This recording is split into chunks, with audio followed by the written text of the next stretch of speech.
that's really my job, right? If somebody comes in and says, whoa, my room's really messed up, can you do something? And then I go in and figure out for them how to approach using this room and making it usable for professional audio work.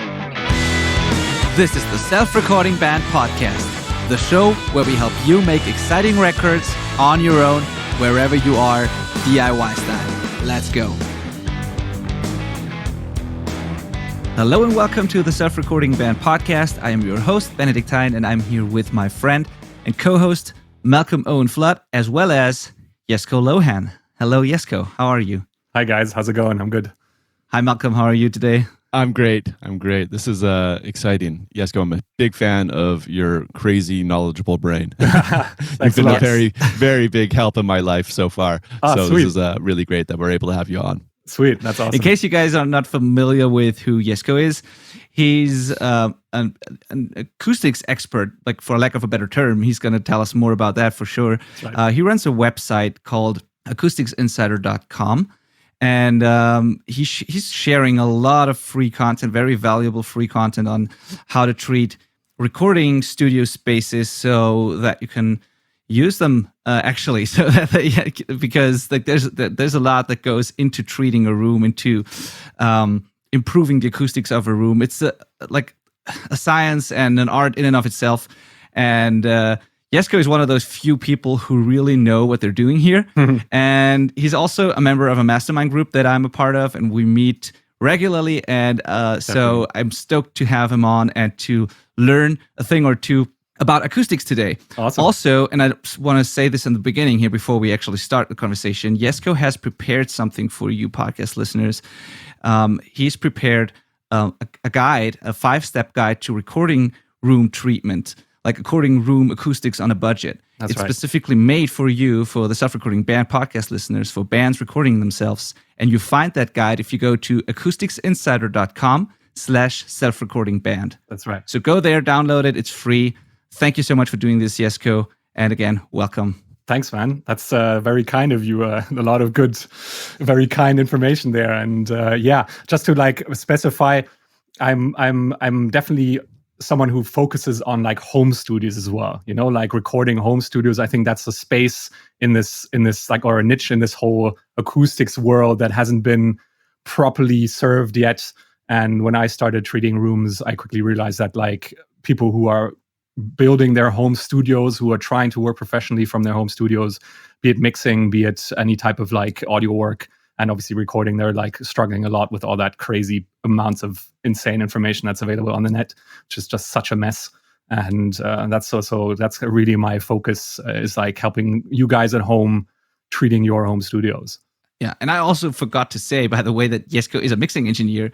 Yeah, you're right. a mixing engineer yourself, a platinum award-winning mixing engineer, actually. So we should mention that probably. So that's true. He does not only know how to treat rooms, but you're also a mixer yourself, and you've probably experienced those problems yourself before you start to dive into actually like building and optimizing rooms. Yeah, exactly. I really love the about section on your website. It says platinum-winning mixing engior, German punctuality and professionalism. Actually, a rocket scientist. No also joke. True. Probably true. one of the nicest dudes around. Perhaps. Yeah, an actual rocket scientist. Yeah, we need to mention that as well. Like it's like that. That starts to sound pretty crazy, but it's true. Yeah. So originally I studied aerospace engineering back in what feels like a different life. So I spent 4 years in the UK studying for a master's in something called avionic systems engineering, which is again a niche within aerospace. So focusing on electronics and computer systems in aerospace. And so after that, did a bit of work in that field as well. But I kind of realized at some point when the guy next door was like working on missiles for like fighter jets, and I was just like, this isn't my world. I love the engineering behind it, but like this isn't like the place where I want to spend my life. And so that's when I kind of refocused back on music, which I've been doing all my life. But the things I learned definitely find their way into how I approach things now, because in acoustics, there are a lot of moving parts, and you kind of have to take a step back and look at it more like top level, like from the top down to really know what decisions to make when, and to keep in mind how things are supposed to come together, right? And it's that systems aspect that really drives a lot of my thinking and my approach in teaching as well, in how I treat home studios and what to focus on, what to prioritize, that sort of thing. Right. Now, maybe you should kind of describe what your job is and what that looks like, because I'm sure that a lot of our listeners didn't even know that it existed before this episode happened. Sure. So, I mean, the easiest kind of scenario is, let's say you got a spare bedroom, maybe a basement, maybe an attic or something in your house, and you want to build a studio in there. And then you kind of bring in your desk and your speaker stands and your speaker, and you sit down. And the first question you ask yourself is, well, where do I set up in this new room? And then you kind of start experimenting around, and maybe you stumble across like Room EQ Wizard, and you start doing some measurements, and before you know it, you're like three days down the line, and your head's smoking, and you have no idea what the fuck's going on. And and it's at that point that you also realize, like, I probably, even if you found a good spot to sit and you decide on where to set up, and you listen to your speakers first, maybe you do a mix, maybe you do like work on a production or something, maybe you record a guitar or something, and you realize just how warped it sounds, just how distorted it sounds in a way, how messed up it is what you're hearing, and that you really can't trust what you're hearing, and that and that the room has a massive impact on what you hear from your speakers. And so it's at that point that you maybe realize, okay, I need to maybe do some acoustic treatment, right? So improving the sound in the room so that the speakers give you a more honest representation of what's being fed into them, what the material is that it's playing back. And so that's really my job, right? If somebody comes in and says, whoa, my room's really messed up, can you do something? And then I go in and do, based on experience, measurements, hearing tests, I'll assess what's going on in the room and figure out for them how to approach using this room and making it usable for professional audio work, so that you can actually trust what you're hearing, and so you don't have to constantly think about the sound coming out of your sound, your speakers. So you don't have to constantly question whether what you're doing with like an EQ or a compressor, or if you're adding reverb, whether that's actually what's happening in the music, right? So that you can get back to more of an intuitive flow when you're working, so you can get back to also just having fun ultimately, right? Because I mean, this creative process is supposed to be fun, and if you're constantly second guessing yourself, that just goes out the window really quickly, right? So that's kind of what my job is, really, is like improving the sound on one hand, sure, but giving back a sense of trust to your speakers in your room, giving it back a chance, giving back the fun in the music, basically. Awesome. Like, that already sounds like we need to separate two things here. So one aspect of the whole acoustics thing is treating your room so that you can trust your speakers and you can actually judge what you've been recording or what you're mixing, like what comes out of the speakers. Sure. And the other aspect is treating the room so that what you're capturing sounds optimal or sounds the way you want it to, and like instruments in the room sound a certain way. So there's the live room treatment and the control room treatment. Yeah. But in the case of most of our listeners, this is one and the same thing. You know, like many people record in their jam spaces, in their rehearsal rooms, Sure. so they have to have the room. The room needs to work as a recording room, but also as the control room. Yeah. Now, how would you approach such a situation? Would you just treat a corner of the room as sort of the control area, and would you leave a part of the room more open, or like what? How would you in general approach that? And do you even need to separate it, or is it the same thing? It's definitely not the same thing. The tools are all the same, and the goals are completely different. All right, to some extent, but the goals are quite different. All right, and the first thing to really understand is that the stakes are much higher in a control room or for a mixing setup. Yeah, the demands on the room are much higher because your everything that you listen to, every move, every decision that you make goes through those speakers. And so the more honest that representation is, the easier and the quicker it will be to make decisions, right? So the demand is higher there, while with a recording setup or recording a live room, sure, there are kind of restraints with what's possible in a really bad room, but you can do a lot with the type of microphone you use, where you place the microphone, where you place the performer, first of all, right? The way that the person performs is more important than anything else in that regard, right? So the priorities are not skewed. That's not the right word, but they're weighted in a different direction, right? So so in that sense, when I approach somebody, or when I approach a room where somebody says, I need to mix and record in this room, I'll always say, okay, look, that's totally fine, but we got to prioritize the mixing setup, because if you make compromises there, especially in a home studio, when the room was never built for that purpose, those compromises are going to have massive consequences on your ability to work, right? While if your recording situation isn't ideal, you can probably work around that to some extent. Yeah, it's much harder to work around issues that you've caused for yourself on a mixing setup if you haven't gone through the steps in the right order and gone through them properly, right?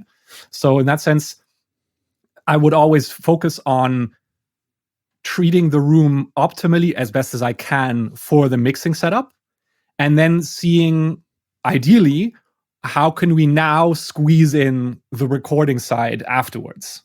Yeah, that's my personal opinion. Obviously, priorities change depending on what kind of person you are and where your priorities lie in terms of recording and mixing, right?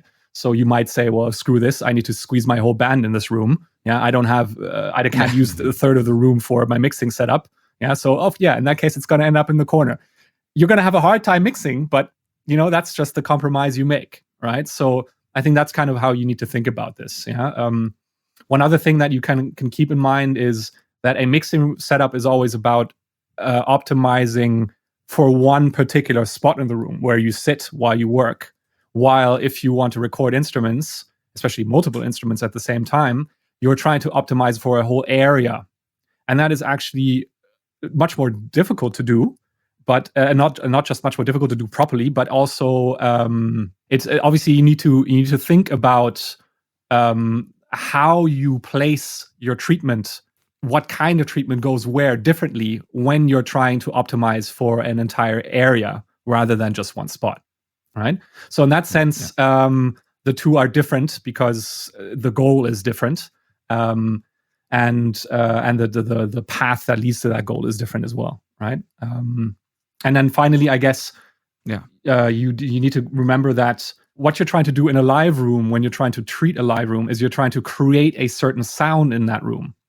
And there is no ideal standard for a certain recording room sound, right? So whatever you like is the right recording room sound for you. And so there is no like look up some numbers on some website and then make them happen. That doesn't exist in the process of treating a live room, right? And so the what you're trying to achieve requires a certain amount of experience, requires a certain amount of knowledge of your taste, in-depth knowledge of your taste, in order to say, okay, I want to take this room in this direction or that direction in terms of sound, right? So very different. Right. Yeah, because we're not trying to get like a reproduction of our speakers to be accurate. We're trying to just make a room sound with a certain character, right? Like if you go in and hit a drum, does it sound the way you want it to? Exactly. And that obviously depends on the type of music, the type of music you want to you're recording, or like how the person plays, what kind of sound you're going for, all those things. Right. As like with almost any other topic, it's again about like being intentional and having that vision first before you go and treat a live room. I guess like you got to know. I mean, you can obviously experiment, but it sure helps to know where you want to end up and then figure out a way to do that, because like you could go in all sorts of directions. You could have a very, very dry room. You could kind of like take the room out of the equation almost entirely. You can have a very lively room. Like you see, if you just Google recording studio live rooms, you'll see all sorts of different rooms, like shapes and sizes and materials. You'll see brick walls, you'll see wooden walls, you see absorptive Concrete. materials and everything in between, because it's so much of it is just a matter of taste. Whereas if you look up control rooms, people use different materials, yes, and like also there are different styles, but some principles you'll find over and over again in different control rooms, because it just works universally, because the goal is almost the same every time. Yeah, that's exactly right. I mean, ultimately, what we're trying to do in a control room or mixing scenario is create a sound where the room sound doesn't mess with your own perception of the sound, right? So there's this whole aspect of psychoacoustics, as for example, one of them that's maybe you've heard before is masking, right? And there's frequency masking, so where a certain frequency will mask another frequency very close by. But there's also masking in time, so where one event in time will actually mask an event that comes right after it. Yeah, and so we have these kind of quirks of our hearing based on psychoacoustics. So this actually happens in the brain, right? This doesn't necessarily happen in the ear, but in the kind of a whole interaction of your hearing machine. And what you're trying to do is not have those things happen in the room that mess with your brain's, your hearing machine's ability to kind of understand the music. And there are certain kind of thresholds that we've experimentally figured out over the years of understanding psychoacoustics, where we know, okay, well, if we want to be able to hear a certain sound event from our speakers, then kind of the reverb has to be this low in terms of level in comparison, or there shouldn't be another similar event very close by right afterwards, because it's going to mask what you just heard, right? Or in terms of localization, for example, in terms of figuring out where things sit in the stereo image, right? You don't want a certain sound event, a reflection hitting your ear within a certain time frame, or it's going to mess with your ability to tell where in the stereo field your actual sound event sits, right? So in a control room scenario, we've got these kind of somewhat accurate thresholds or numbers or targets to hit if we want to be able to hear just our speakers properly, and that's much more malleable in a live room scenario, right? Some people like a slapback echo on, well, you guys are the recordists, on what your snare, I don't know, on your toms, maybe, everything. And everything, yeah, just a fuckload of slapback. Yeah. Some people want it really diffuse, right? Some people like a really long reverb tail, but they want it to be really diffuse, so it's more like a blanket that kind of puts itself across the sound. Some people like things to be quite bright. Some people just want like a really dark and gloomy, long bodied, and so there are very different tastes and goals for this, which is why it's pure art, right? Treating a recording room is basically art. Yeah, agreed.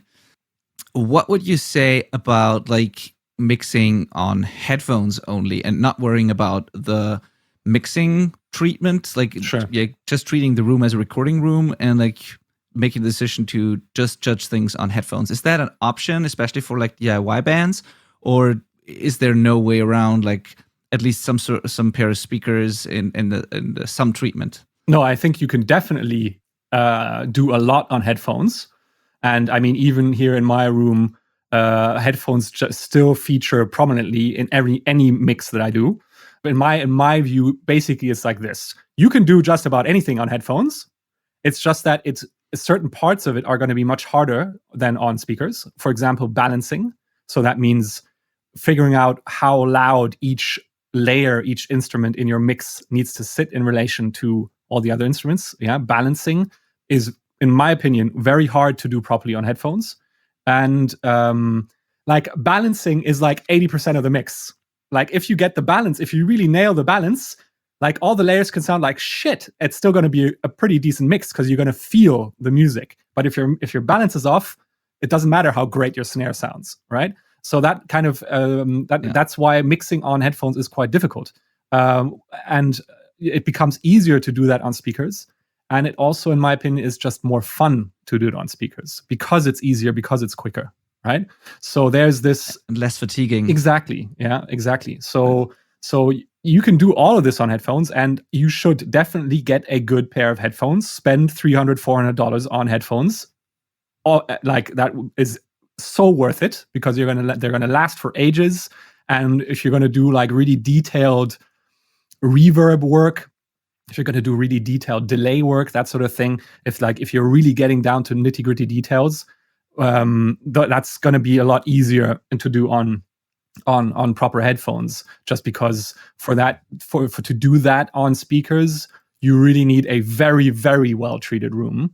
And just like with anything, like you have this kind of 80-20 relationship in terms of getting bang for your buck with treating your room. So getting that amount of detail from your speakers, where you can hear like 0.3 of a dB in like the last part of the reverb tail, that's going to be hard to get in like a home studio scenario.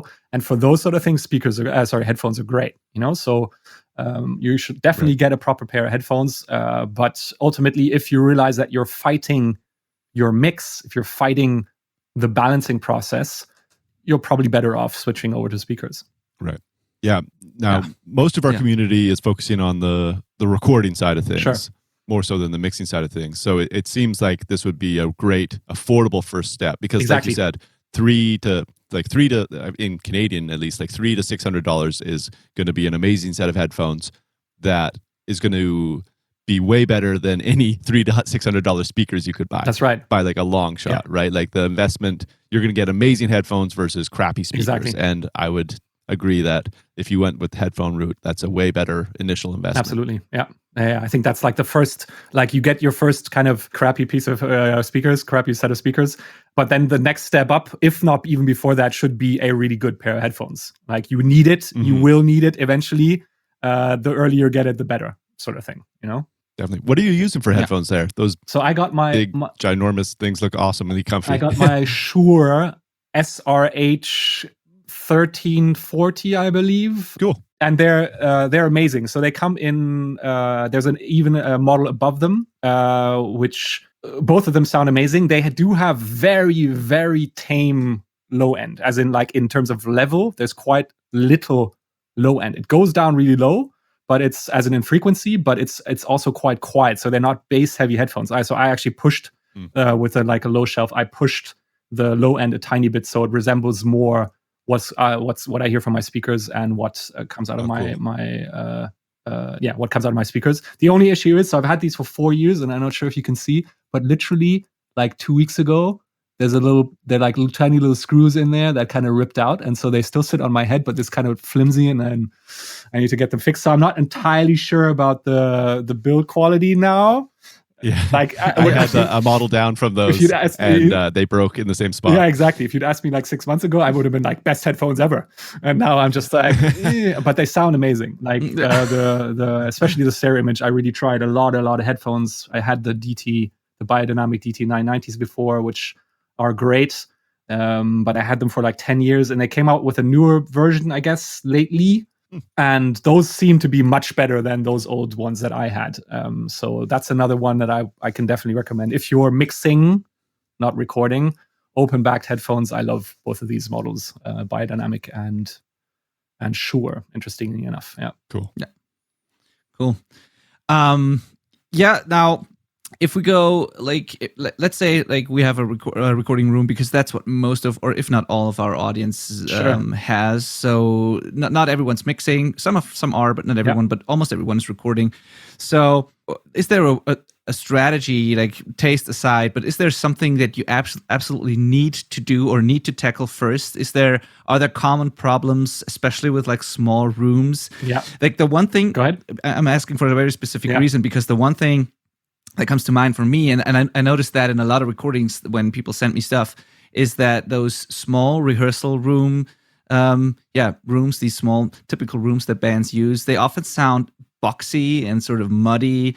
They have a very like pronounced lower mid range, and like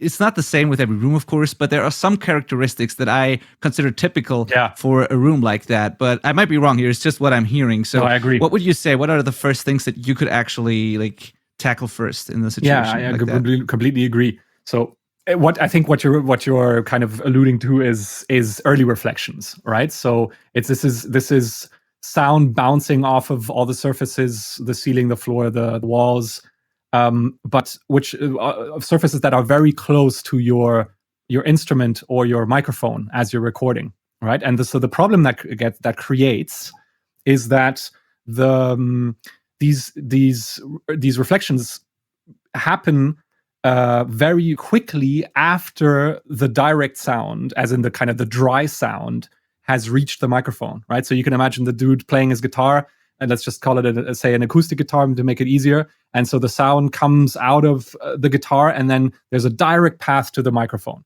right? But then there's one sound path where, just like when you're playing pool, the sound will bounce off of like the sidewall and then into the microphone. But that sidewall, this guy is only like standing like 3 feet, like a meter away from the wall. And so that sound doesn't have to travel very much further than the direct sound. And so it doesn't take very long for it to bounce off that wall. And it'll literally hit the microphone milliseconds, as in thousands, a few thousandths of a second after the direct sound. And our brains can't separate those two sound events. It actually fuses them together. And within like the first kind of 50 milliseconds, we're talking about early reflections, because our brain does this thing where it fuses stuff together. And that part of the sound arriving after the direct sound, as in that part of the reverb of the room, that first slice of the reverb, is to a large extent what tells our brain how that room sounds. Because they're so loud, because they don't have to travel very far, right? Sound decreases in volume as it travels. And so these guys are very, very close and very loud. And so our brain's just like, oh yeah, no, I know what this room sounds like, because like that's what the early reflection sounds like, right? And the problem is that once that's baked into the recording, is that you can't get rid of it. It's very, very difficult to try and somehow change our perception of that particular space once it's baked into the recording. Yeah, it's easier to do that with the rear part, the latter part of the reverb, and there are like modern like reverb plugins and stuff that can take care of that pretty well. I'm not sure what your experience is with these de-reverb plugins, but whenever I try them, they never seem to do what I want. It's just like, it's always like fiddling around. You're just like, yeah, it's kind of better, but not really. And so that's the main issue with small rooms, that there is always going to be some surface very close to your performer. And so the character of your room, if it's not treated at all, is very likely baked into the recording. And you, as a mixer, there's very little you can do about that. You can kind of try and mush it with a ton more artificial reverb, but that doesn't usually, it's not a particularly elegant solution. You can kind of tell, and you still have that vibe of the original small room in there. And so the first thing, ideally in a small room, that you want to do is try and reduce the impact of those early reflections, right? Because that will give you more possibilities in terms of what you can do with the recording. It's just going to be a cleaner recording, and so you get more choices, you get more options. Also, those small rooms, not just we can't remove them from the recording once they're in there, but they tend to kind of sound shit. Let's just be frank, and so as a mixer, once you've got that, there's like, you can't fix that. You can't make it suddenly sound good. It's just, it's close to impossible. And so it really helps if in a small room you try and reduce the impact of those early reflections in order to give the mixer more room to play with, pun intended, give them something that is flexible in terms of what you want to do with it. Right? So you want to treat those early reflections first. You want to reduce those. And that usually just means looking at where your performer is located, where the sound comes from in terms of the instrument, right? Looking at where the microphone is placed, and then figuring out what's the closest surface to my performer and my microphone, in between my performer and my microphone. What's the closest surface? That's going to be the one probably that's going to cause the most issues. And then it's all just like thinking. It's you just have to think like you're playing pool or billiards in 3D, right? Sound's going to come out of that instrument. There's going to be some angle where it hits the wall, where when it hits the wall at that angle, it can rebound at this exact same angle again, like playing pool, and it's going to enter the microphone. So you just kind of have to think about it that way, and then be generous with your treatment. Don't just think you can like take a small strip of like one by 1 foot, like 1 square foot of foam and just stick it in that exact spot. That's not going to do very much. You want to think bigger than that. Yeah. Egg cartons. So, yeah, egg cartons, exactly. So that's the way you want to go. that's the standard. That's recently discovered. And so and then just try and cover those spots the best you can with some sort of absorptive material, right? And obviously in like the DIY case, usually that will be some sort of mineral wool, stone wool, or fiberglass. If you can definitely buy proper acoustic foams, that will definitely work very, very well. It's just that they're quite expensive, so they're kind of in terms of bang for your buck, DIY and a DIY approach. You kind of have to think about whether that's something you want to do. I need to ask something about this, because if you say foam, I know that a lot of people will get that wrong or will be confused by that, because the type of foam that you are mentioning now, that you have mentioned now, is not like the cheap, usually dark, thin pyramid foam stuff that everyone just can buy on Amazon for cheap. But it's like Basatec and like the more expensive sorts of foam, and that sort of foam that most people use and buy. I think no one can actually recommend that, because it's like too thin most of the time. It doesn't do very much. So that's right.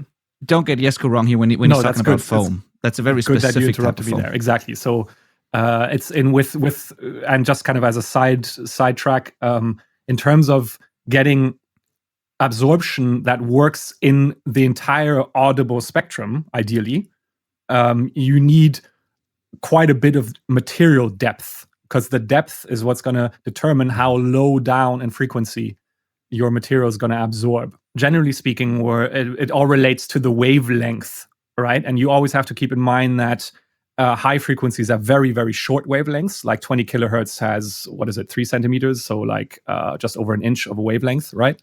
And down to 100 hertz, which is already 10 feet or 3.5 meters of wavelength, right? 50 hertz is double that. So we're talking going from very, very, very small wavelengths, very short distances in terms of wavelengths, to very, very long wavelengths. And the material that needs to suck up this wavelength has to obviously be somewhat in the realm of that size, of that depth.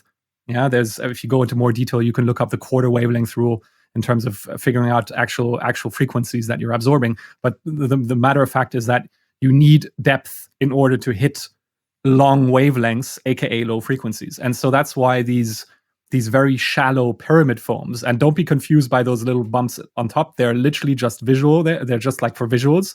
They do nothing. There's no diffusion happening. For diffusion, you need like solid, hard materials. This is foam. It's not going to diffuse anything. It's just going to pretend to absorb something, when really all it does is like probably absorb upwards of, 4, 5, 6K, right? And in terms of doing useful work for you for music, that doesn't really help. Yeah, so you need something that is a lot deeper than that. I tend to say, at the absolute minimum, if you're putting something on the wall just for kind of reflection purposes, at least 4 inches or 10 centimeters, I guess that is 12 centimeters. And if you want to think even remotely approach bass absorption, we're talking 6 inches of material depth. So that's about 16 centimeters. So you need at least six inches or around 16 centimeters if you're even gonna remotely approach anything relating or anything like bass absorption, right? So those are kind of the depths we're talking about here. Yeah? And that's just the material depth. We're not talking about the actual size of the panel. Yeah, as I said before, you don't want something that is like a square foot of material. Always think in like steps of at least 1 or 2 square meters. What is that in feet? I have no idea, but we're talking like at least 3 by 3 foot panels or surface covered. Yeah. I tend to say when we're talking about these standard absorber panels that come in like, what are they, like 4 by 2 feet sizes, that you always want to go in steps of like 3 of those panels at a time. There's really no point in just buying one of these because it's all about covering surface area. And so if you're going to invest in acoustic panels, buy 3 of those at a time, at a minimum, right? In order to get an effect that you can actually hear that actually makes a difference to what you're doing. Right. Awesome. So, but when you say it's about size and depth, are there any DIY materials or items that people might already have that they could repurpose or use? Like I'm thinking about mattresses or whatever. Sure. Like if people are on a budget and like they're just starting out, they want to do something with their room. Does it help to use like to put a sofa in the room, to put mattresses against the wall, stuff like that? Does it help in any capacity, in any way? But it's not meant to absorb sound, right? So its effectiveness, considering how large it is going to be pretty small. Okay, so that's kind of the thing to keep in mind. You can totally put up a bunch of old mattresses. It's going to look like crap. It's going to absorb a ton of high end, but because it's not made for absorbing sound, it's probably going to do very little for your low end, right? And so when you put a lot of these large, high frequency absorbers, large surface areas of high frequency absorption in your room, you're going to really reduce the reverb time in those high frequencies, while the lows and the mids are going to remain uncontrolled. And that can actually work against you because it's gonna unbalance the reverb time in the room even more than it probably already is. And so this is something you can definitely experiment with, and I highly recommend it. If you have some mattresses lying around, or you're like you just don't have an option to like run out to the store right now and buy some mineral wool, give it a go. Absolutely. I mean, it's one of those things. Acoustics in general is one of those things where you can talk about it a ton, but ultimately you got to gain some experience with it. You got to try it and just see what it actually does, so that you understand what all this stuff is that we're talking about here, and also to get an idea of what it does for you in your daily work, right? Because ultimately that's where it should show its strength. Doesn't matter if you walk in the room and you're like, haha, my room sounds great. It's like when you're sitting there churning out the 10th mix in that 16-track album, right? And then it really makes a difference whether you spend 5 hours on it or 3 hours on it, or if you spend 3 days on it or half a day, So that's where it shows. And that's and that you can only get that once you give it a go, right? So I always say don't worry about making mistakes. You can't really break anything. You can only learn that something doesn't work. And so So in worst case scenario, you can only learn that something doesn't work, right? So best case, you do something, you're just like, that's kind of nice. I kind of like that. How can I do more of that? Yeah. And that's why you really want to just get started. And if that means putting up some mattresses, some curtains, go for it. Question for you. Awesome. When you're talking about the depth being like 6 inches, ideally, are you also taking into account the air gap behind these panels? Or Not yet. Not yet. At the moment, I'm talking only about actual material, the material core, the insulation material core. Yeah. Wow. Okay, so you could have 6 inches of material and then potentially another 6 inches of air. That's right. Like a 12 That's or right. a full foot of treatment. So yeah, in a small room, that's really going to make things small. I mean, and if you that's want right. to go And I mean, extreme. that's kind of the reality of acoustic treatment as well. It requires a lot of space, right? You got to remember that, as I mentioned, sound waves, especially low frequencies, have very long wavelengths, right? So you've got these huge waves sloshing around in your room. You obviously can't see them, but that's what's happening. Yeah. And just imagine that, like, you're trying to break a wave that size, like an actual ocean wave, and all you put in, like, you put a plastic bucket in its path. Like, it doesn't care, it's just gonna wash it away, right? And the way you get you get a change in your room is by you're properly redesigning the sound in the room. You're properly redesigning all the surfaces in the room, because you have those huge wavelengths to take care of that carry a lot of energy, right? And so you gotta put a lot of treatment in your room, or in other words, you're kind of redecorating your room. That's kind of how you think about it. Like you need to, you're properly changing all aspects of the room, and that's what it takes to take care of those huge wavelengths. Yeah, exactly. And could that overtreatment, like overtreating the high and upper mid-range frequencies while not really affecting the lower mid-range and bass frequencies, could that be part of the reason why I tend to perceive those recording rooms as like muffled, dark, muddy, exactly that sort of quality? Because I think that's what many people do. I think not many people do anything about the bass or like the mid-range, right. And that's why it lacks clarity, openness, and it's part two of this question is, if so, what can you do to treat your room but still make it balanced and still retain clarity and air, and like the sense of like this openness, basically. I mean, the important thing to realize is that pretty much in any small room, just as an empty room, it's already going to be unbalanced in terms of reverb. Like what you're starting out with is already bad, right? Or is already not working in your favor. Yeah. And so you already have a much shorter reverb in the high frequencies than in the lows, just because it's also so much easier to stop high frequencies, again, because of those short wavelengths, right? And so you are starting off with something that is already unbalanced, and your target should be to rebalance it.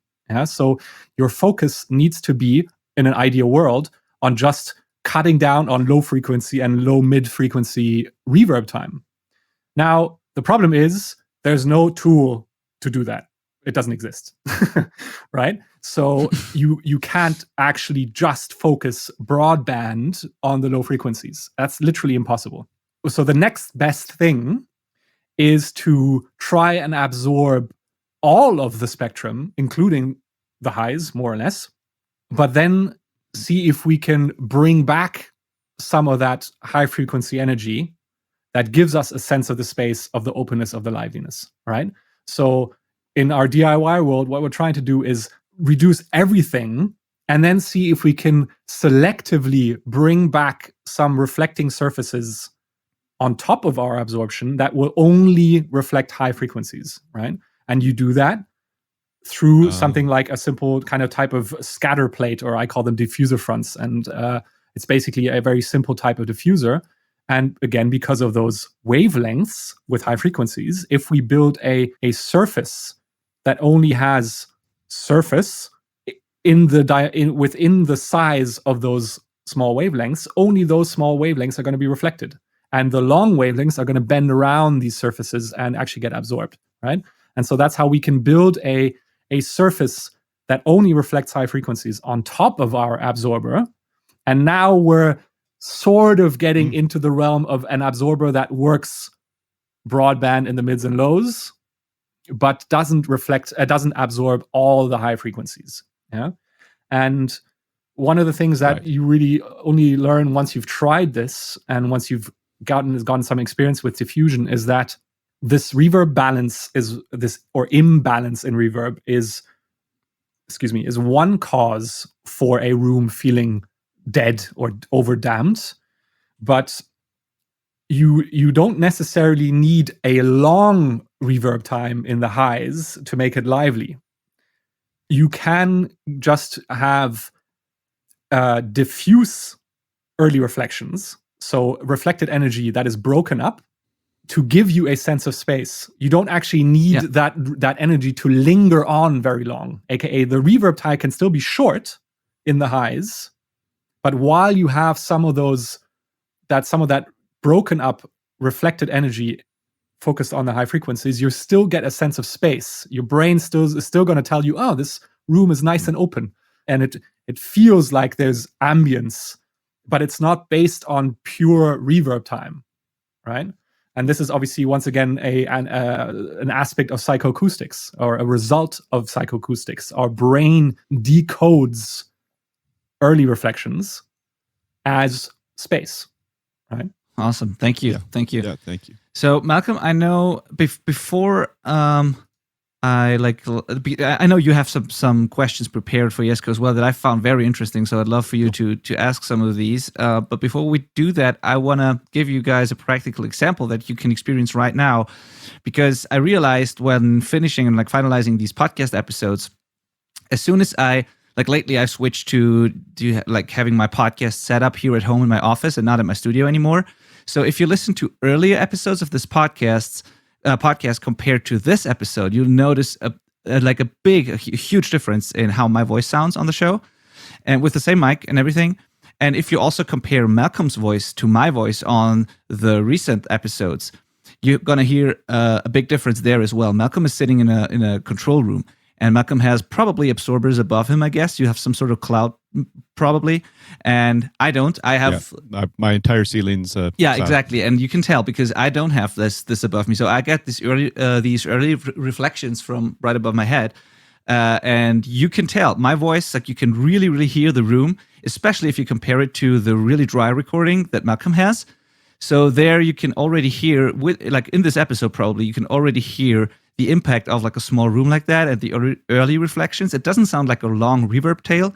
It's just a short sort of echo that kind of gets mixed with my voice, and mine just sounds indirect and not as good basically as Malcom, just because what you hear from Malcom is the sound of his voice directly into the mic and not much else.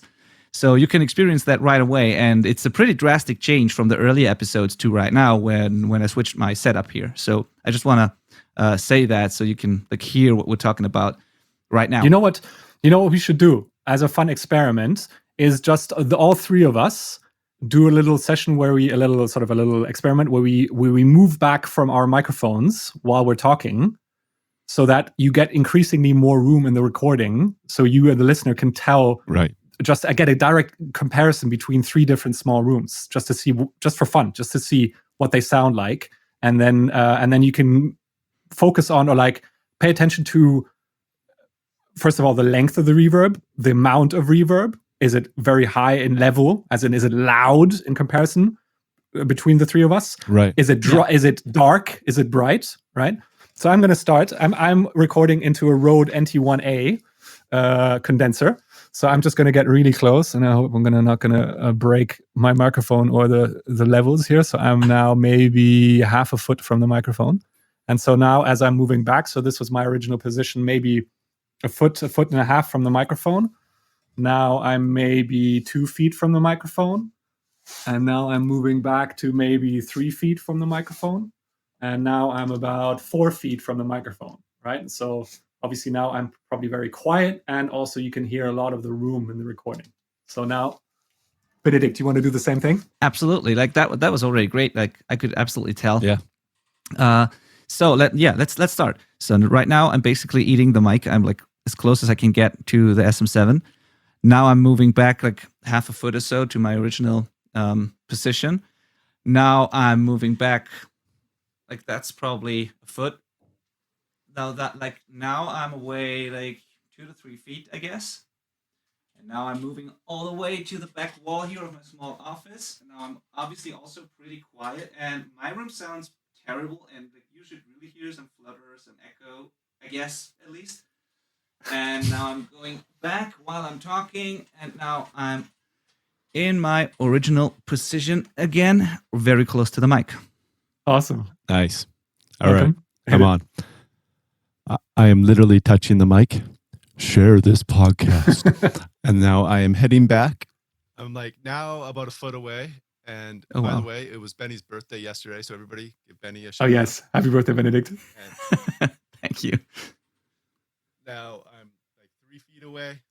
Hello, hello, hello. Check, check, check. And I'm going to head back to the back wall.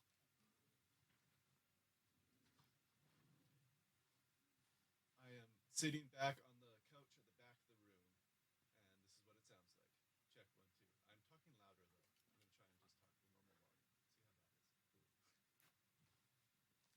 talk the normal volume. See how that is. All right. And now I'm back. Interesting. Awesome. Now, what you probably heard now is, I guess, when I moved back, I guess it wasn't as much of a volume change as it was with Malcom. And that's partly, right. I mean, we both use dynamic microphones, by the way. It's not a condenser mic, so they both get really quiet. Malcom, which one are you using again? This is the Rode Procaster. Gotcha. Oh, yeah, I'm using the SM7, the Shure. So they're both dynamic microphones. So they get very quiet if you move away from them. But in a room like mine, where you have this, like a whole bunch of like reflections, and the reflections are pretty loud, I assume there's still more level on the mic when I move away from it. Whereas with Malcom, when you move to the back wall, I could almost not hear we could you. barely hear you. Interesting. Yeah, you were pretty much gone. Yeah, very interesting. How was it, Benedikt? How was it in my room and with the condenser microphone in comparison? Yeah, like you with the Rode, the condenser microphone, the Rode, and your room, it sounded to me pretty consistent. Like the room got louder when you moved away, but it didn't change the sound as much. And also, it was not nearly as quiet as with... The volume stayed up as well. Yeah, stayed up as well. It was not nearly as quiet as with Malcom. Like, it got a little quieter, of course, but not as drastic as with Malcom. And I felt like the room was sounding, or the sound of your voice was like pretty consistent. Like it got a little quieter. It got the sense of space was increased, of course, but it didn't get worse. Right. Yeah, it was kind of like the reverb and room got added to the more or less character of your voice. Yeah. Obviously, there was a low end. And that's something we would kind of expect more with the condenser microphone as well, wouldn't we? Mm-hmm. Right, because it's much more sensitive than the dynamic microphones. The pickup pattern is probably, it's definitely different. It's probably wider than it is with both of your microphones, isn't it? Yeah, absolutely. Yeah, that was interesting. Cool, awesome. So I'm curious to hear your hear what you say, if you noticed that, and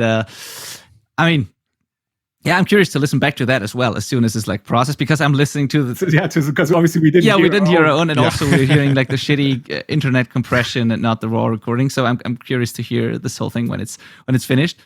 But now, Malcom, to your very specific questions for Jesco, I'm curious to hear some of these answers. In advance, sorry to the audience, because these questions are like... hit me up. Questions I have, but hopefully there's something you can glean from them. But Jesco, talking about... Then I won't answer them. Talking about experimenting, like you said, you can just do things like bring a mattress in and see what happens. There's no really, you can't really break anything.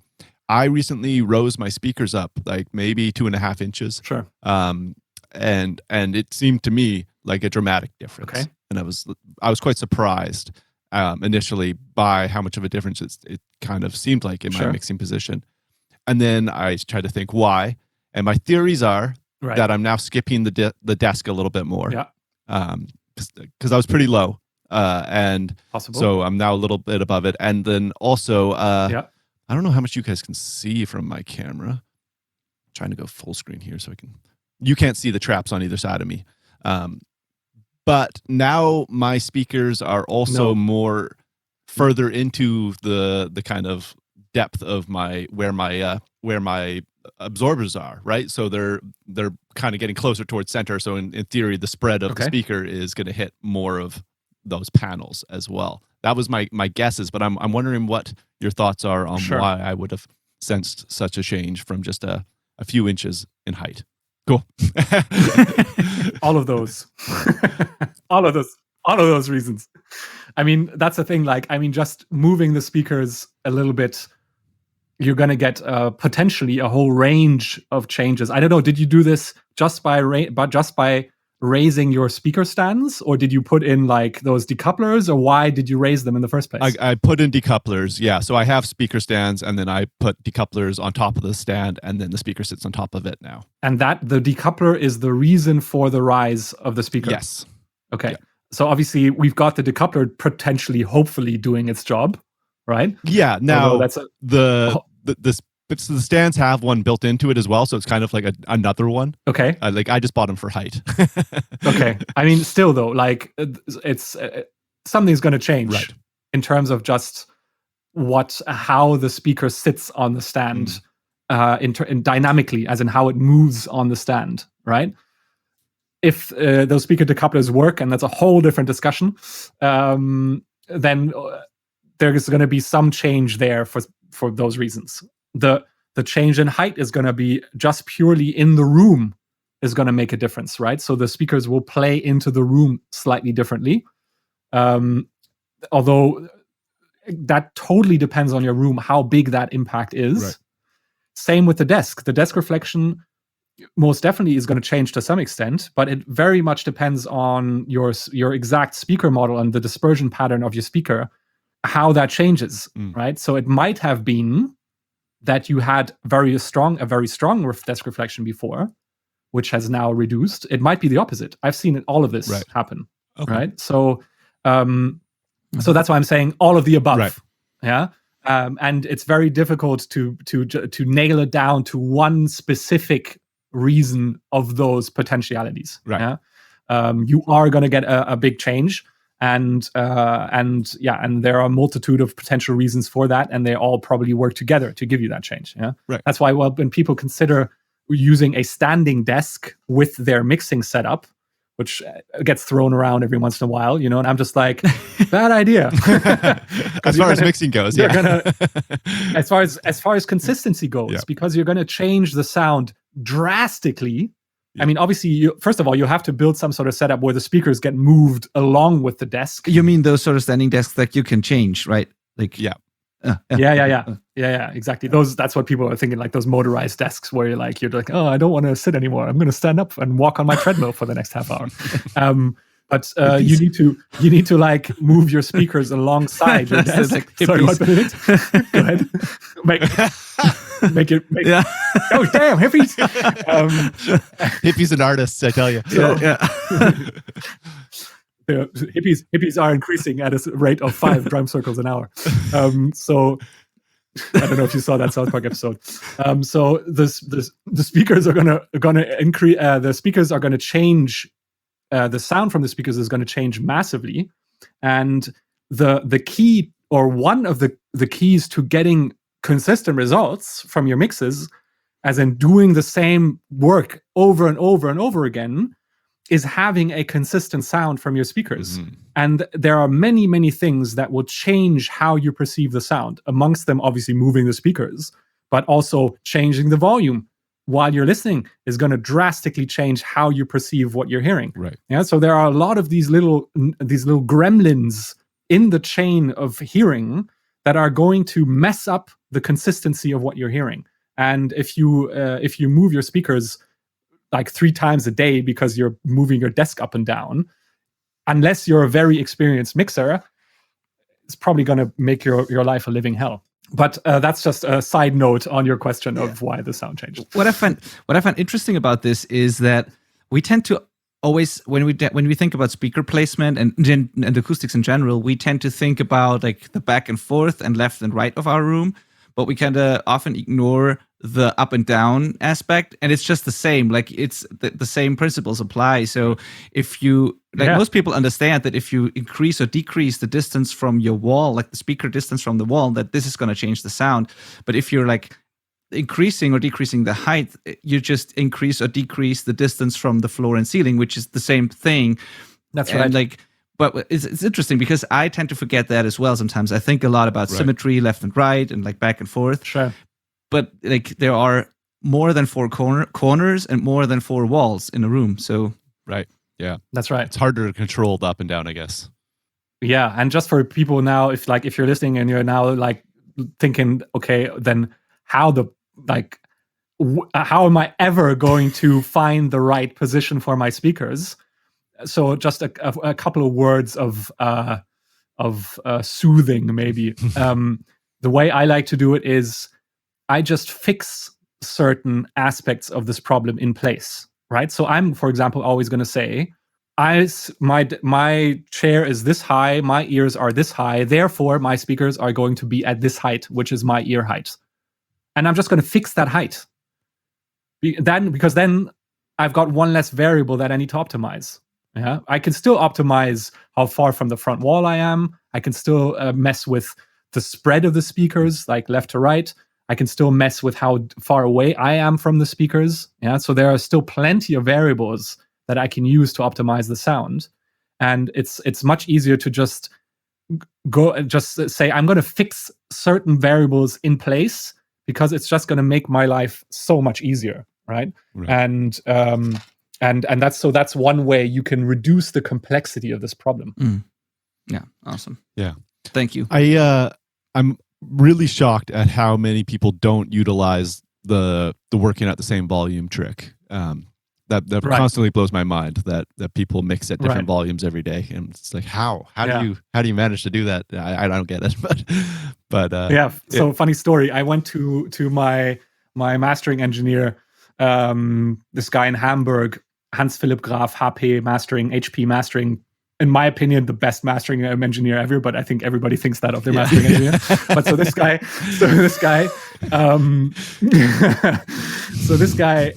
I went and I actually wanted to interview him for my YouTube channel, and we started talking, and like after 2 hours, I was just like, shit, I should have put up my microphone and started recording and right at the start. But so I was just like, so how do you do with this volume thing, right? Like, I'm sure you kind of standardize your volume and then blah, blah, blah. And he was just like, no, I don't do any of that. And I'm just like, how? and I was thinking about that.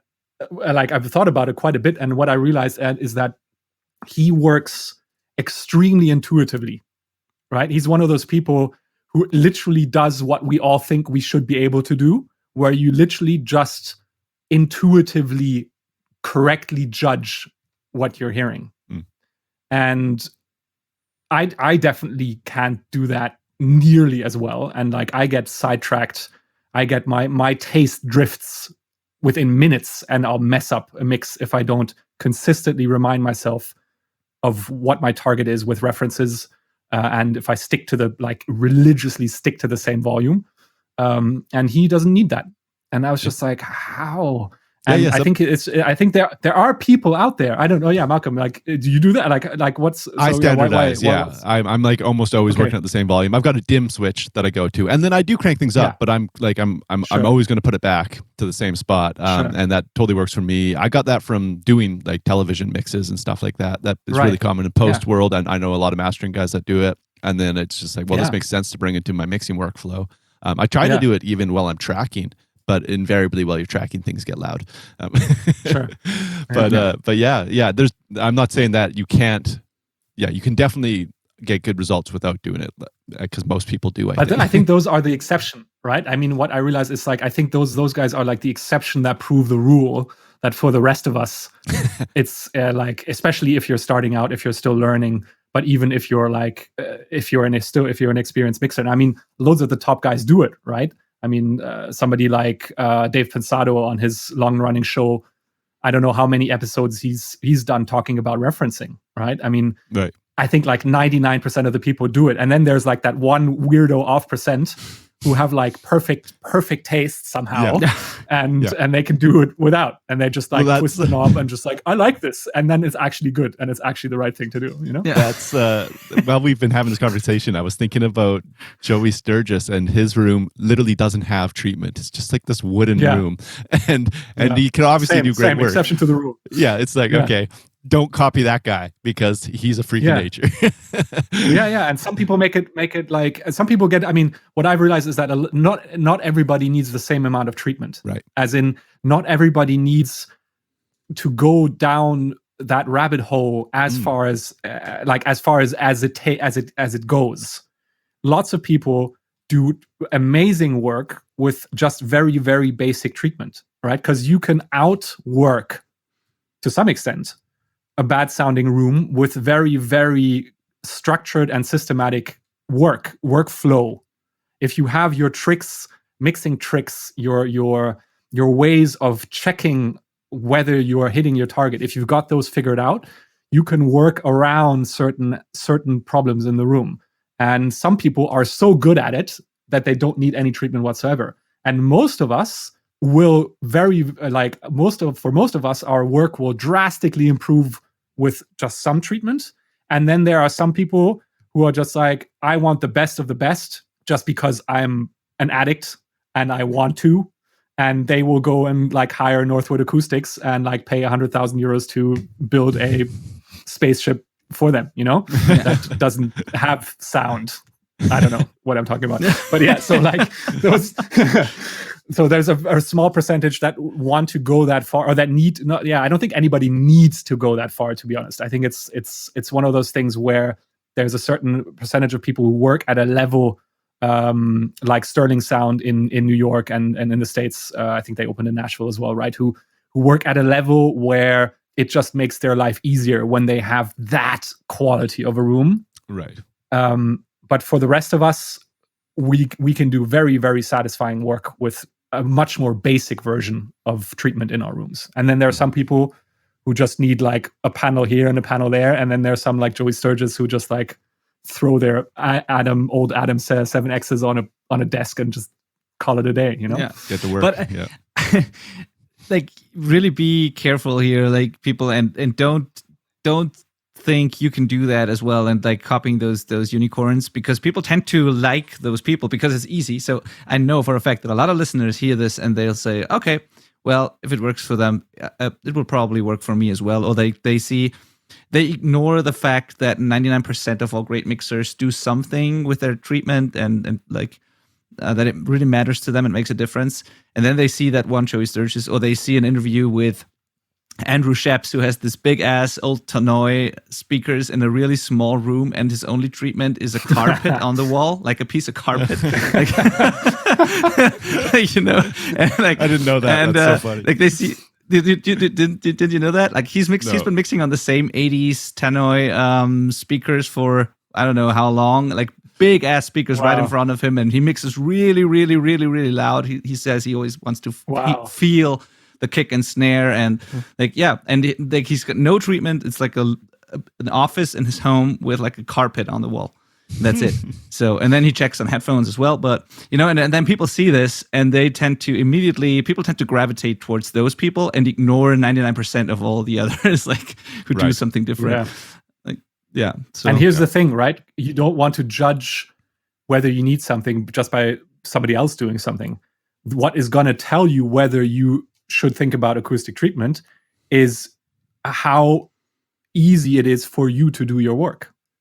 How, like, what kind of mistakes are you making while you mix, for example, while you record? How difficult is it for you to balance that bass line that you recorded, that guitar that you recorded, that vocal that you recorded, right? How consistent are your mixes when you take them out to the car? Yeah, it's your work that is going to tell you what you should potentially do, or where there is room for improvement. But that was bad. Anyway, so I thought it would work as I was doing it, but then it quickly fell apart. So so your work is what is going to give you indicators of whether you might want to look at acoustic treatment. Yeah, and in particular, it's how difficult are you finding it to judge what you're hearing? I mean, that's the first one, right? If you're constantly asking yourself, is this what's actually happening in the music? That's a clear indicator that you can probably improve the sound in your room. If you're making consistent mistakes, as in you take your mix out to the car and it's always bass heavy, that's a clear indicator that you need to fix something about the sound in your room, because that means it's telling you something wrong that you're compensating for every single time, and it shows up every single time when you take the mix out of the room. Yeah. Same with the high end to some extent. If you've just got trouble balancing, right, kick and bass, right? If you just can't tell where does that kick end, where does the bass note start? Does the kick, the next kick, already overlap with the last bass note? If you can't tell whether that's happening, that's an indicator that your rooms that you might want to improve the bass response in your room, because it's just going to make that easier for you, right? So don't look at what other people are doing. Look at what your own work is telling you and how it feels to do the work as you're doing it. That's going to tell you what you should be doing, what you should focus on. Yeah, absolutely. And also, if you are a self-recording band and if you're working with mixing engineers, for example, which a lot of people do, then just listen to their feedback or ask for feedback and then improve your room. A mixer will probably tell you that all your recordings and every single track have some sort of issue that might come from your room. So take that seriously and improve before you do the next production. So we've had that a couple of times, Malcolm and I, where people sent us stuff and we just said, hey, you might want to retrack those vocals and do XYZ to solve that problem. Or like all your tracks seem to have a problem here and it would really be a good idea to do something about it. And don't ignore that sort of stuff, but just learn that way, learn about your room and then tackle those issues that you have. Yeah. I totally agree with that. And absolutely. Just talking about something that I put in the PDF for you guys as well, if you want to download that, in order to just a quick way to judge in your own recording room whether you've got issues. I think there are two ways to do this. One is in terms of one is to just focus on how hard it is to understand another person while you're talking. So not even while you're playing, but while you're talking, while you're conversing with your bandmate, right?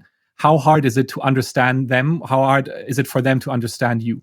Right? That's an indicator of speech intelligibility, which is a difficult word just to explain that there's too much reflection stuff going on, too long reverbs and too many reflections in that range of that frequency range of your vocals, right? So if you're having trouble understanding your bandmate, then that's an indicator that you might want to look at reducing those early reflections that I talked about before, right? Because those are the ones that cause problems understanding your bandmate. If you're a bassist or a drummer and you're having trouble finding locking in the groove with the bassist or the drummer, depending on who you are, right? If those two can't figure out their groove, if they're constantly fighting each other, if they're having trouble finding their flow, that might be an indicator that you should look at some bass control, some bass absorption, right? Because if you are fighting long reverb times and standing waves in the low end, those will make it really difficult for you to hear what the other person is doing or what's happening in the low end, what the other instruments are doing in the low end. And in particular, obviously with bass and kick, it's particularly important that those two that find their place, right? Find their groove, find their pocket.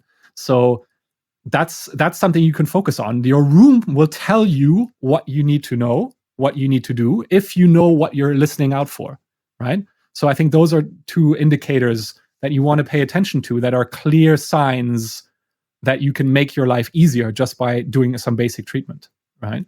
And then obviously you can then see if you can hear those problems in your recordings as well once you've recorded stuff. But even before then, it's literally just walking in the room while you're talking, while you're performing.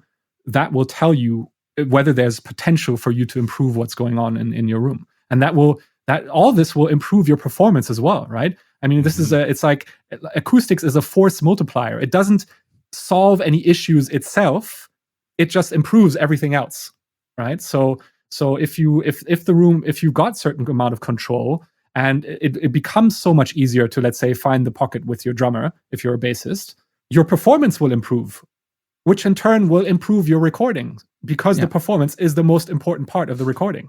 Preach. Right? Yeah. So it's like one ball gets the next ball rolling. Yeah. And so that's why acoustics is so interesting in a way, because it's that more force multiplier, and it just makes everything easier that you do, while at the same time not solving any problems in itself.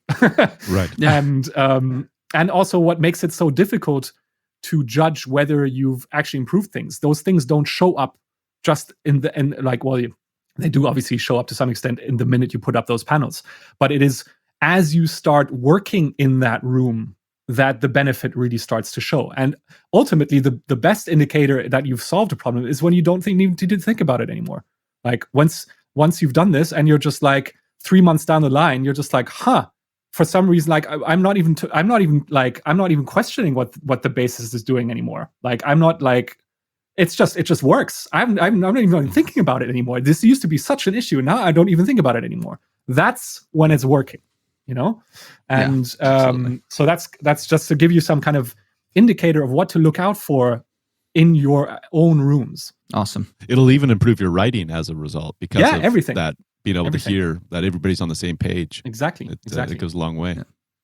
Yeah. That's great. And just as a reminder that like all this, I've put all this together in the PDF for you, right? At acousticsinsider.com/self-recording band. So a lot of the stuff that we've talked through right now is in those 5 steps to give you a clear path through figuring out what you need to do in your particular practice room, rehearsal room, recording room, and come up with a strategy to treat it. That's so awesome. Thank you again for doing that. And Malcolm, again, is there anything left here? I think we'd be here all day if we kept going. I don't want to take any more of Jesco's time. I'm good. These are all. I mean, pandemic. We're just entering the second lockdown. Like, where we'll be here all month. Where am I going to go? Let's talk about acoustics. I mean, hit me up if you have any more. By all means, I've got time. I mean, the one that really like, I don't know if that was meant for like more recording rooms or mixing rooms, but Malcolm, you put down here: is there such a thing as too much treatment?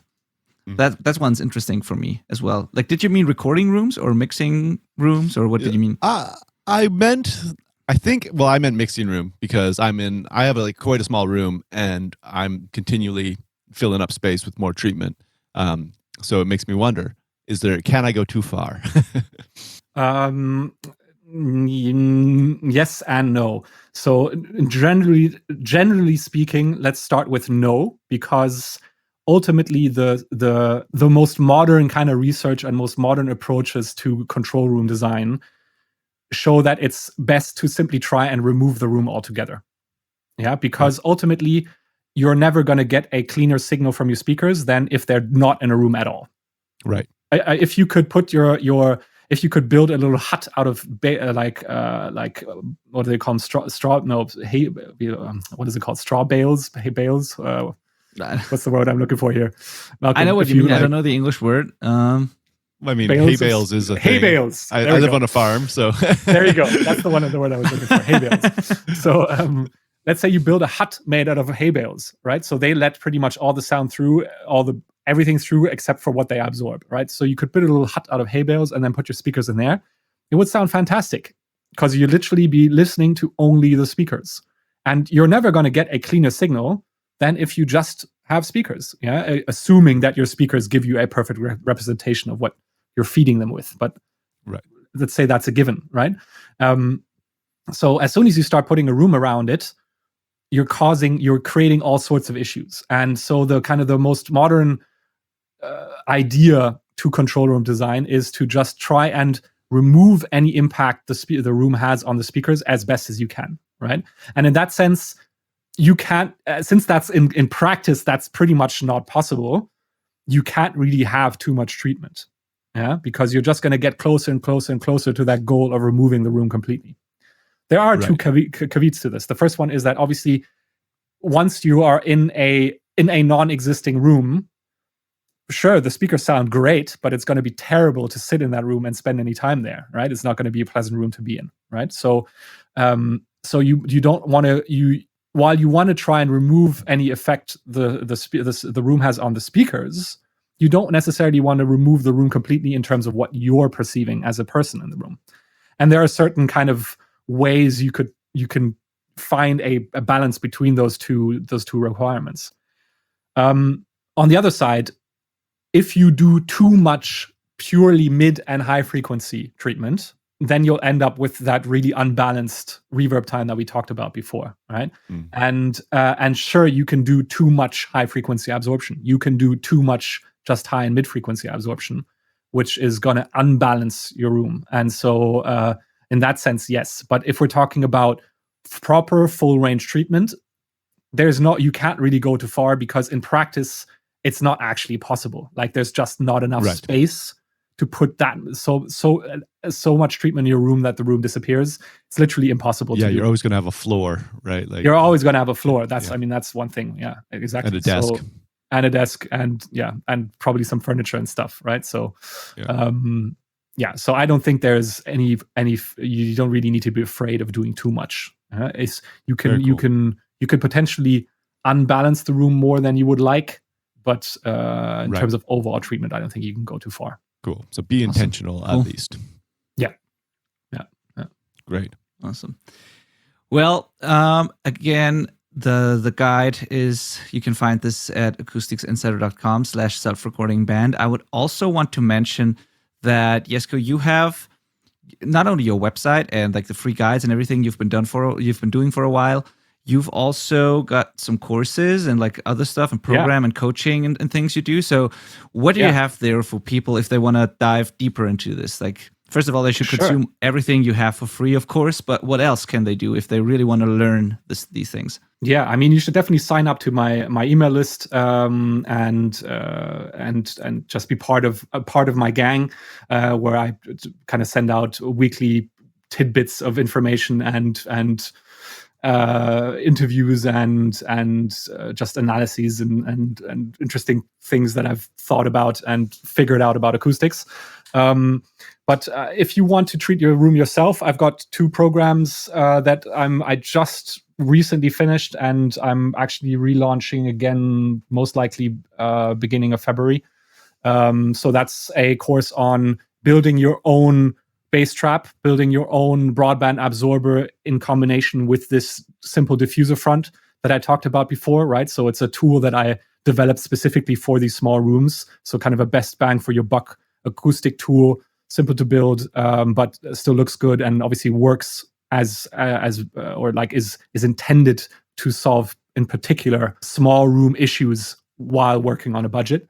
And then together with that, a course on placing your panels, right? Because obviously, depending on what your room looks like, especially if you're working from like an asymmetrical, oddly shaped kind of weird room, it quickly becomes difficult to figure out, where do I need to place my panels? Where should I start with the placement? Which parts of the room are the most important? Like the front of the room, the back of the room. People talk about this all the time. Start with sidewall reflections, ceiling clouds. Like, how do you work through this in a systematic way to figure out where everything needs to go? So I've got this kind of double pack of 2 courses that you can get if you sign up to my email list, and I'll launch those again in February.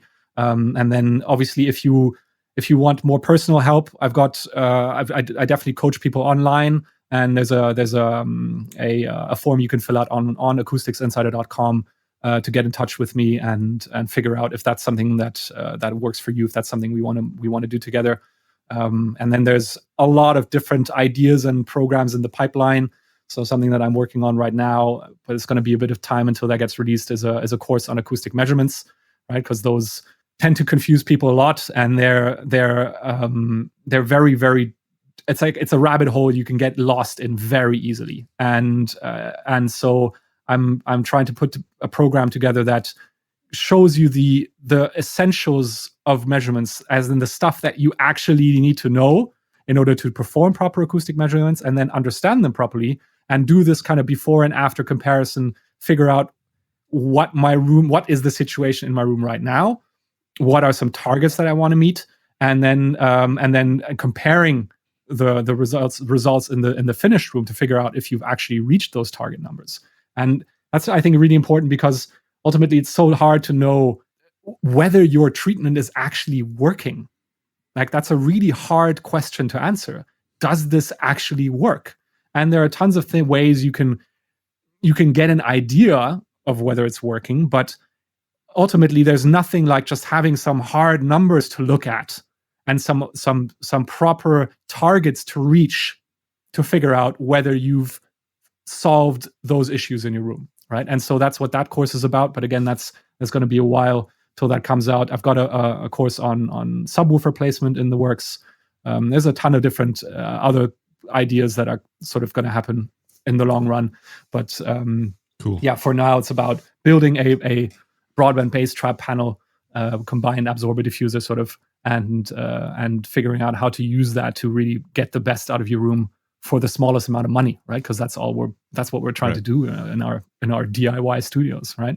Yeah, definitely. Awesome. Yeah, that sounds super great. And yeah, go ahead. I was just going to say that I think every dollar and an hour I've put into this topic and building panels and like just anything that I've put into treatment has paid me back tenfold. You know, it's just one of those things that's always a good investment. It's worth knowing this stuff. Yeah. And what it'll do for your workflow is just going to make it so worth it. Yeah. And I mean, I really focus on sound engineers, professionals who you don't want to become an acoustician yourself, right? You don't need to be an acoustics guru yourself. So my focus really is on teaching what you actually need to know and ignoring all the other stuff, right? Because the 80-20. The 80-20, yeah. And like you need to get back to working on music. And it helps a lot to know the fundamentals, to know the stuff that actually matters for your work. But all the other stuff, like it doesn't matter to you, you know? And so I really try and walk that line carefully to not leave stuff out that you should know, but also not to get into detail where it's not going to help you, you know? So that's kind of, so that's really my focus in helping somebody like you, Malcolm, and like you, Benedikt, to learn and improve your work, but not get lost in detail that is unnecessary. Amazing. Thank you. Yeah, that's a very important aspect of it. Like, there are some of us who actually like topics like these, but most of us, of course, would just go back to mixing and recording. Yeah. Yeah, sure. So not everyone's a rocket scientist. So and I want to also mention that you, Jesco, you did a Q&A session before for my beta students of my course of the Self-Recording Band Academy. Right, yeah. So if you join that program, if you sign up for that, there is a bonus module in there where, like, my students ask Jesco a bunch of questions. Some of them are in the same direction as the stuff we've been talking about today, but some of them are, about different issues. It's been a very cool webinar sort of, thing and a Q&A session. So that was fun. I remember. Yeah. So that's included in the Self-Recording Band Academy course as a bonus module. And between that, this episode, Jesco's free material, and of course his courses and coaching, I feel like there's more than enough you would ever want to know and you would ever need to make great recordings and great art on your own DIY style. So really dive into all these things and you will notice a big difference in the end. And if you invest in some of it, be it Jesco's coaching or courses or whatever, it will definitely be worth it. And as Malcolm said, it will probably pay you back. And it's probably a better investment than any piece of gear that you've been eyeing for a while. So definitely. I'm pretty confident with that. So thank you again for your time, Jesco. That was a lot of fun. Doing this. Thanks, man. Yeah, thank you so much. You're very welcome. That was a lot of fun. Thanks. Cool. Awesome. Then, I think if people have follow-up questions or if you are confused with any of the stuff that we've been talking about today, just write us an email or post in the community. We'll do our best to answer. And if we don't know the answer, we just ask Jesco. But I'll be around somewhere, I'm sure. Yeah, exactly. All right. So thank you for listening. Thank you, Jesco. And thank you, Malcolm, as always, of course. And then, bye. See you guys. See you next week. Bye.